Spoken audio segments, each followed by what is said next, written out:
Assalamualaikum. Terdim. To'xtatib arg'as qildi. Suvning jeginde шарқыратмаға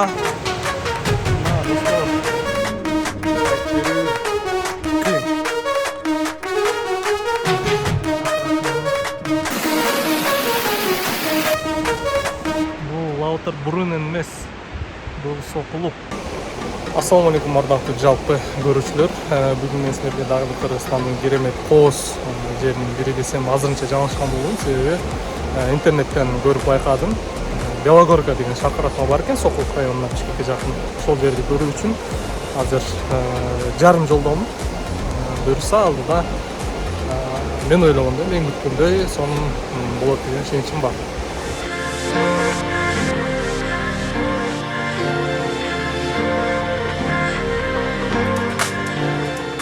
Дағы бір рет арбаңыздар. Бұл жолы Бишкектен көп алыс шықпай эле болгону 1,5-2 сааттык жолду ала турган. Сокулуктан Белогорка шаркыратмасына саякатыбыз болмокчу. Бул жайды интернеттен көргөн кыска тасмалардан көрүп барууга камындым. Бисмилла деп шаар сыртына чыккан деле шаркыратмадан тышкары эмнеси бар болду экен деп ой-оңго бөлүнүп бара жатты. Сокулуктан чыгып баратканда көзгө дароо эс алуу жайлар, жол боюнан акырындан табиаттын таттуу желдери мурунга урунуп, кызык арттырып жатты. Андан тышкары адамдын канаты болгон аргымактарга суктанып, саамалга келген инсандарды да көп кезиктирүүгө болот экен.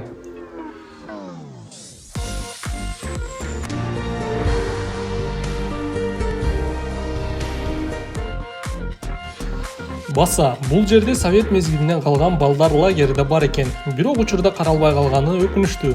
Эгер оюмда кайра жантанда турчу болсо, укмуштуудай салкын, кооз, эң башкысы борборго жакын болуп, көпчүлүк ата-энелер балдарын берсе керек деген ойда кетти. Эми силерге мага жаккан эпизодду көрсөтөйүн.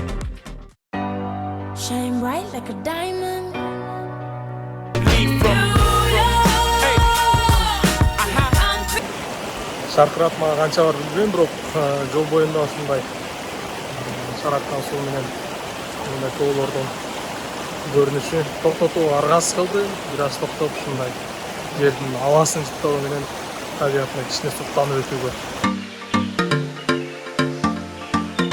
Жолдон дагы катар иштер жүрүп жатканы бул жакшы саамалык. Бир эмес 2 чакан кесин иштери жүрүп жаттыр. Акыр аягы түп-түз эч жака бурулбастан суу бойлоп баратканда мына ушундай керемет көрүнүшкө туш болдум. Бул лаутар бурун эмес, бул Сокулук. Мындагы суулукту сөз менен жеткирип айтып берүү кыйын.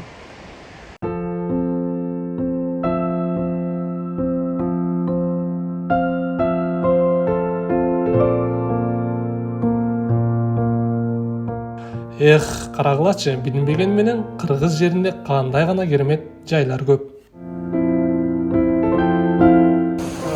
Улам шаркыратмага жакындаган сайын ушундай бир көздүн жоосун алган суулук, шараккан суу айтор адамды толкундантып, табият болгон сүйүүнү уламдан улам арттырып атыр. Кандай гана таштан ташка секирип, суу бышып жетилип агып келип атыр. Ушундай агып келип аткан сууну Бишкектин ысыгында эстеп туруп ичсеңиз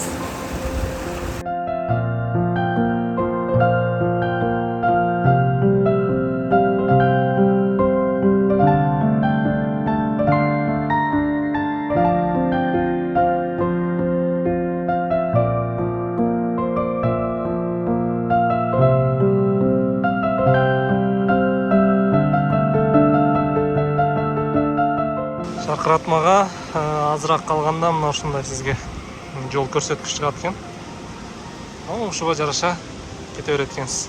Азыр биз бул жерде болсок, 1 километр 400 метрден кийин ушул жерде машина калып, андан нары жөө 3,1 километр жүрүшүбүз керек экен. Шаркыратманын бийиктиги 2270 метр деңиз деңгээлинен. Мына ушундайча жол багытынан кийин бул жерде жүргөн жылкылардын оттогону, жанагы мультфильм барбы, Сприт, ошондогудай кооз жерлердегидей эле көзгө көрүнөт экен.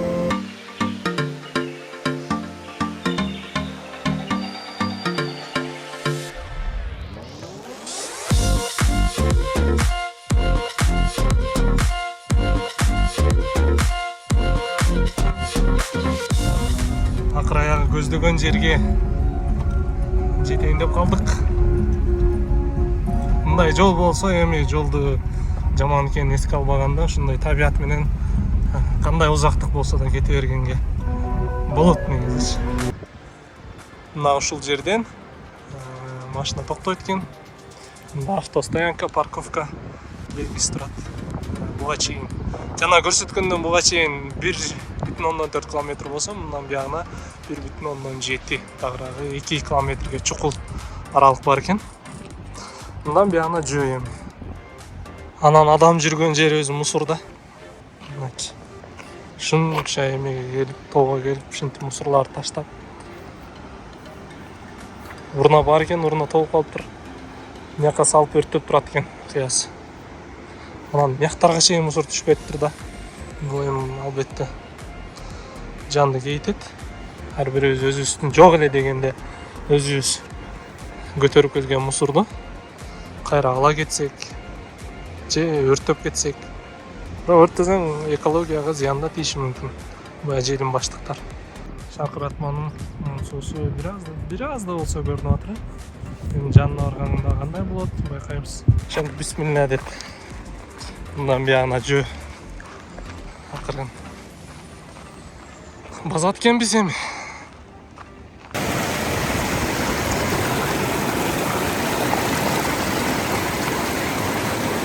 Ушундай керемет суу жаныңда агып атса кантип келип башты салып иштейсиң, Алалык десе эми суудан ичели, эми шарапкан суудан.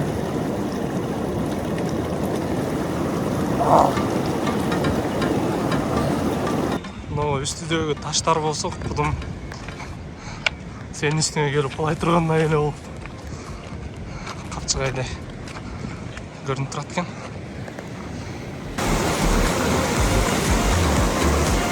Жолго тар, жол өзү жаман болсо дагы мындай кайыңдар балаңды эстесе, жайлоодо жүргөндө могу кайыңдын чекесин сейрип алып туруп, баягы тутанды кылчу элек да. Буну көпүрткө жаксаң бат күйөт, анан бат күйөт. Салган отундардагычы.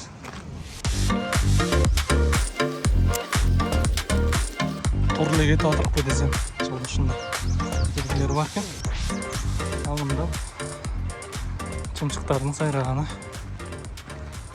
кулактын түпкүрүндө өзгөчө бир музыканы коштоп берип аткан маалы.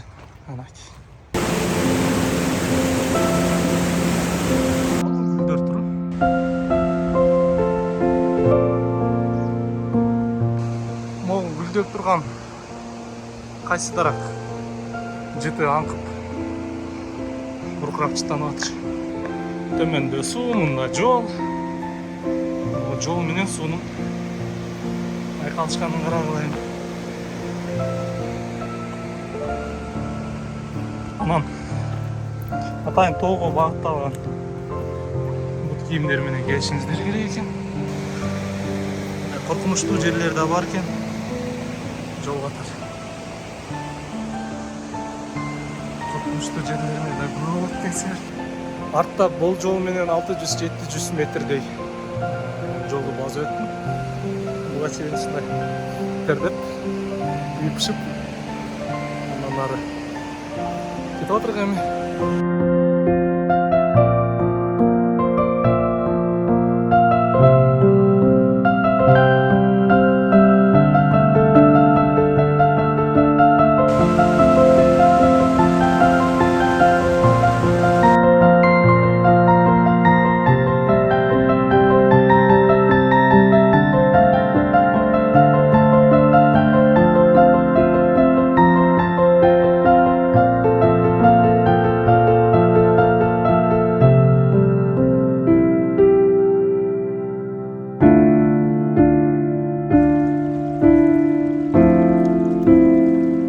Dostlar,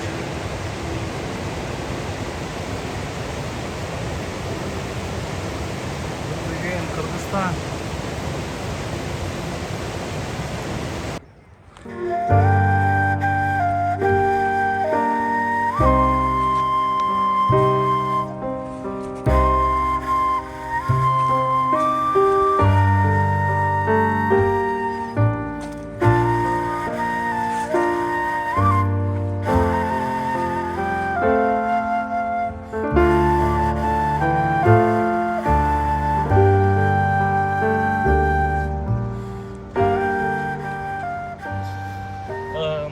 урматтуу туугандар, азыр дээрлик шаркыратмага аз гана 200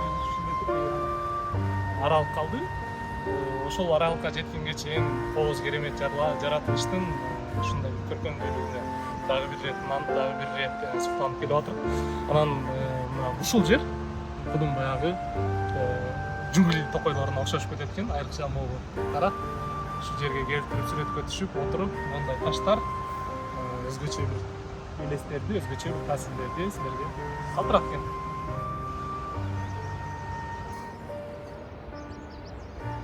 Бах, чиркин. Кыргыз тилинде таң калганда кандай сөздөр колдонулат? Чекеси толгон мына ушундай гүлдөргө бай. Шаркыратма. Бештин жери Кыргызстан. Акыры ошентип биз көксөгөн жерге жеттик. Мынакей шаркыратма. Мында дагы багыттама. Эми шаркыратмага чейин жандуу видео кылып коеюн.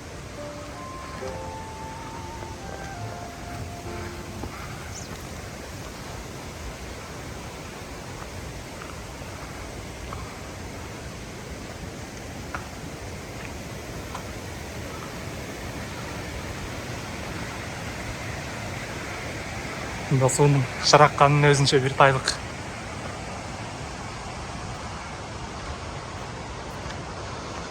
Мында болсо келген жол.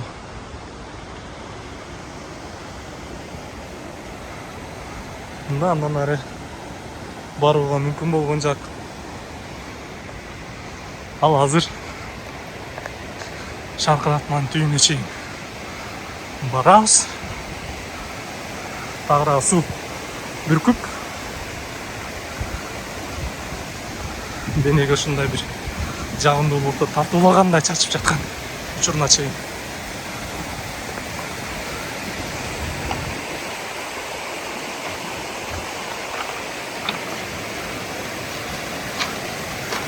Эми наркы өтүш керек экен.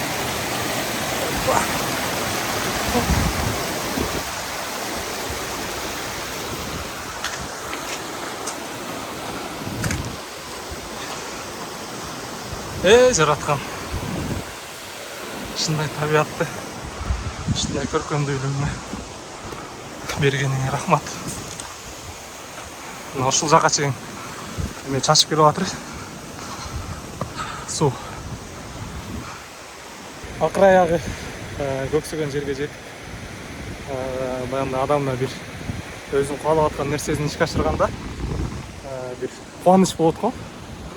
Жеңишти камсыздагандай сыяктуучу. Ошондой бир таасир болуп аткан маалы. Азыр могу жак турат го, ошол жака чыгып дагы суунун ички бетинен бир видео тартып берейин. Эми ошол жерге жетиш үчүн акыры жагын ушундай тырмышып чыгууга туура келет экен. Эми бул жак өзү кооптуураак экен. Келгендерге андай эле сунуштабайм. Чыгып бара көрөбүз. Адамды еңшеритип, чарчатып турган маалы. Анан дагы мен не көрдүм эне? Мен деген жаңы эле ышкын көрдүм. Ышкын болгондо дагы тиги жерде.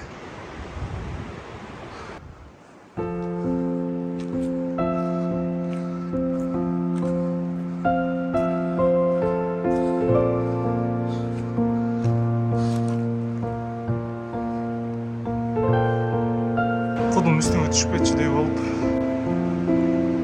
ичинен суулар шаркырап агып турат экен, тамчылап. Мына ошентип видеонун эң өзүм көксөп аткан жерине келип келдим. Өтүп аткан шаркыратма суулар.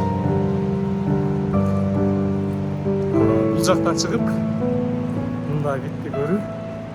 Мындай сүрөттөрүштөн мындай Кооздукту көрүү өзүнчө керемет.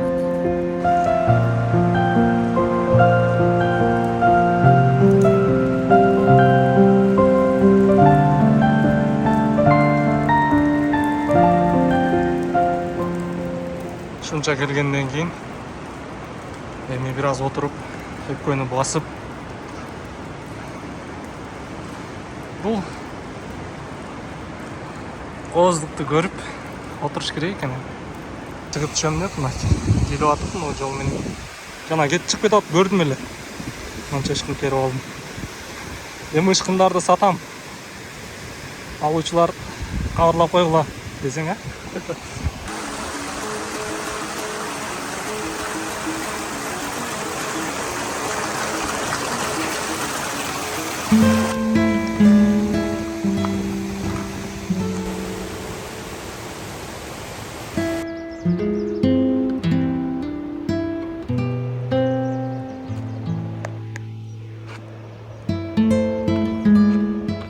Анан барган кадамыма ыраазы болуп, өлкөбүздүн ушундай жайлардын көптүгү менен эң башкысы кыргызстандык экениме жаратканга 1000 мертебе шүгүрчүлүк кылып кайттым. Эгер сиз дагы жаратылыш койнунда убакыт өткөрүүнү каалап, бирок тизмеңизде бул Белогорка шаркыратмасы жок болсо, сөзсүз кошуңуз. Бул менин сиздерге кеңешим.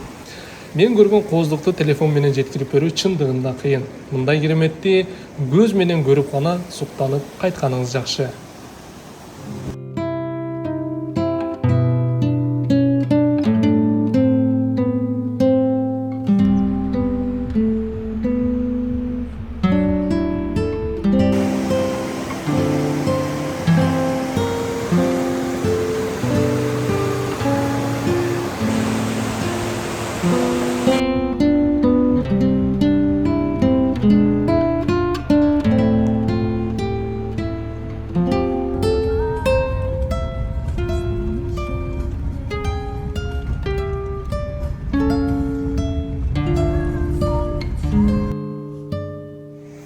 Может, бүгүн биздин эгерде сиздин жергеңизде сиздин айлаңызда дагы ушул сыяктуу көп чыкпаган, көп таанымал эмес өзгөчө кооз келген болсо, комментарий бериңиз. Балким кийинки видеодо кийинки видеолордон жолугушканга чейин